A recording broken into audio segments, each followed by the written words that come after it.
मेरे दिव्य गुरुदेव श्री परमहंस योगानंद जी के द्वारा ये टॉपिक ईश्वर तक पहुंचना सुगम है।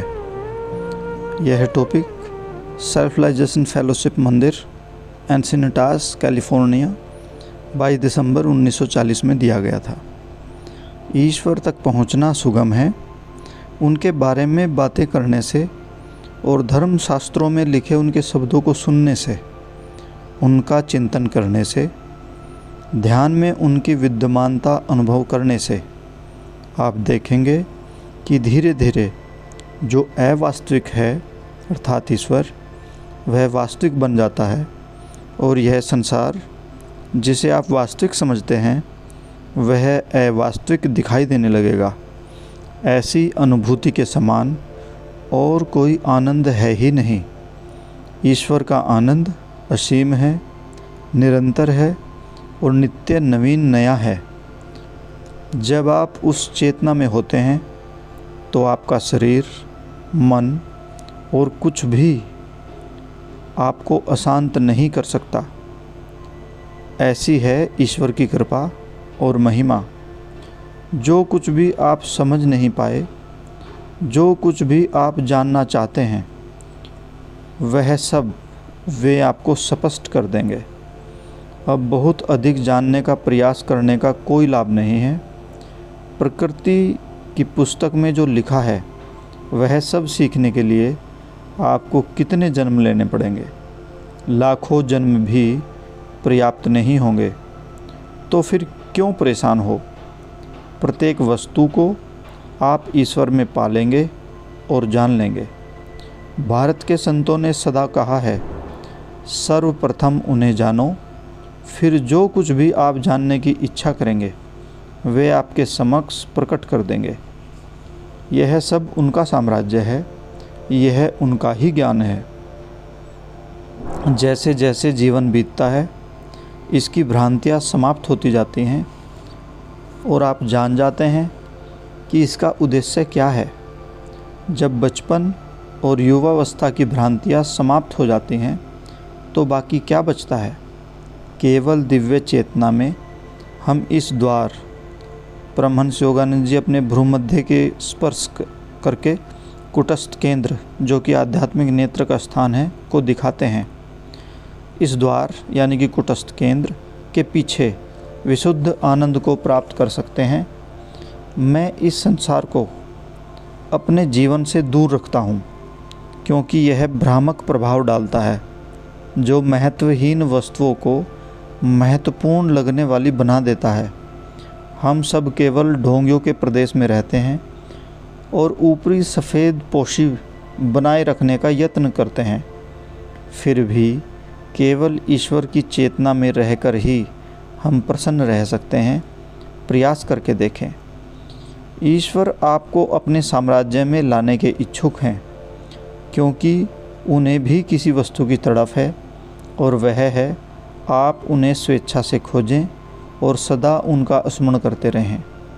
अन्यथा उन्होंने ब्रह्मांड और मानव की रचना न की होती। उनकी पूर्णता उस तड़प पर आश्रित नहीं है। केवल हमारी रचना के पीछे एक कारण है, उनकी एकमात्र यह इच्छा कि हम उनसे प्रेम करें और उनके पास वापस जाएं। वे उसी समय की प्रतीक्षा कर रहे हैं। हमारे प्रेम ही उनके लिए परिपूर्णता निहित है। परमपिता ने हमें स्वतंत्रता दी है कि हम संसार के माया जाल की अग्नि में कूद जाएं या उनके धाम में वापस चले जाएं। यह आपकी पसंद का प्रश्न है। आइए हम सब ईश्वर के धाम में चलें ताकि हमें इस भयावह संसार में वापस आना ही न पड़े। हमें मालूम नहीं कि किन परिस्थितियों में हम पुनः जन्म लेंगे। निश्चित रूप से दुखों और अवसादों के जिस समय में हम आज रह रहे हैं, हम उसमें पुनः जन्म लेना नहीं चाहेंगे। ये कभी कष्ट मानव की स्वार्थता और घृणा के परिणाम हैं। संपूर्ण पृथ्वी करहा रही है क्योंकि ईश्वर को भुला दिया गया है। जब आप अपने परमपिता के घर जाने की प्रतिज्ञा करें, आप भयभीत होकर अपना समय नष्ट कर रहे हैं और इसे अब और नष्ट नहीं कर सकते। आप नहीं जानते कि आप कितने भाग्यशाली हैं जो आपने मानव के जन्मने के रूप में जन्म लिया है। इससे आप अन्य किसी भी प्राणी की अपेक्षा अधिक भाग्यशाली हैं। पशु ध्यान नहीं कर सकता, न ही ईश्वर के साथ संपर्क कर सकता है। आपको उन्हें खोजने की स्वतंत्रता है, परंतु आप उसका उपयोग नहीं करते। आप थोड़ी देर के लिए ध्यान में बैठते हैं और अपना मन दूर भटकने लगता है, परंतु जब आपका मन प्रार्थना करता है और प्रार्थना करता है और निरंतर प्रार्थना करता रहता है, तब स्वर्ग के द्वार खुल जाते हैं। तब आपको ऐसे विश्वस्त अनुभव होंगे जिसके द्वारा आप जान जाएंगे कि ईश्वर है। ईश्वर आपके निमंत्रण की प्रतीक्षा कर रहे हैं। मैं पुस्तकों से संचित ज्ञान नहीं बोलता, बल्कि ईश्वर के प्रत्यक्ष बोध से बोलता हूँ। मैं उनके विषय में इस प्रकार नहीं बोल सकता था यदि मैंने उनको न देखा होता या अनुभव न किया होता। वे मुझे बोलने ही नहीं देते। मैं जब आपसे स्पष्ट बोलता हूँ, जिसके विषय में मैं बोल रहा होता हूँ उसे मैं अपने समक्ष स्पष्ट देखता हूँ। यहाँ तक कि अनेक बार मैं आपको नहीं देखता।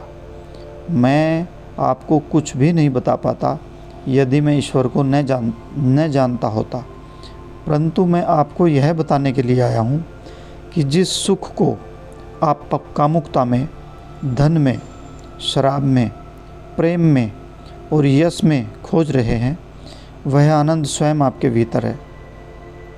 आपको कहीं और जाने की आवश्यकता नहीं है। आपको ईश्वर से भीख मांगने या उनकी चापलूसी करने की कोई आवश्यकता नहीं है। आपको केवल उनसे यही मांग करनी है। आपको सच्चाई से और प्रेम पूर्वक प्रार्थना करनी होगी और यह कहना होगा, हे ईश्वर मुझे दर्शन दो, हे ईश्वर मुझे दर्शन दो। इसके अलावा कोई दूसरी प्रार्थना की आवश्यकता नहीं है। आपके निश्चय में पर्याप्त दृढ़ता नहीं है। जिस प्रकार एक कंजूस धन से प्रेम करता है और एक प्रेमी अपनी प्रेमिका से प्रेम करता है, उसी प्रकार का प्रेम आपको ईश्वर से करना चाहिए। तब निश्चित रूप से आप उन्हें खोज लेंगे। यह कठिन है, परंतु यदि रात्रि में आप लंबे समय तक ध्यान में बैठें तो आपको समय का पता नहीं चलेगा। जब कभी मैं नींद नहीं ले पाता तो भी मुझे उसकी कमी महसूस नहीं होती। जब प्रभु आते हैं फिर निद्रा कहाँ, शरीर कहाँ, कुछ भी मैं तो नहीं रखता। केवल उनकी मतवाला कर देने वाली उपस्थिति के अतिरिक्त और कुछ नहीं। आप उपन्यासों में आदर्श प्रेम के विषय में पढ़ते हैं, परंतु ईश्वर के प्रेम की तुलना में वह कुछ भी नहीं है। उनके लिए मतवाले हो जाएं। सदा उनके चिंतन में स्थित रहना अत्यंत अद्भुत है। जैसे अब आपसे बातें करते समय भी बार बार संपूर्ण विश्व मेरी दृष्टि में विलीन हो जाता है और मैं तो केवल उनके परमानंद का ही अनुभव कर पाता हूँ। जय गुरु जी।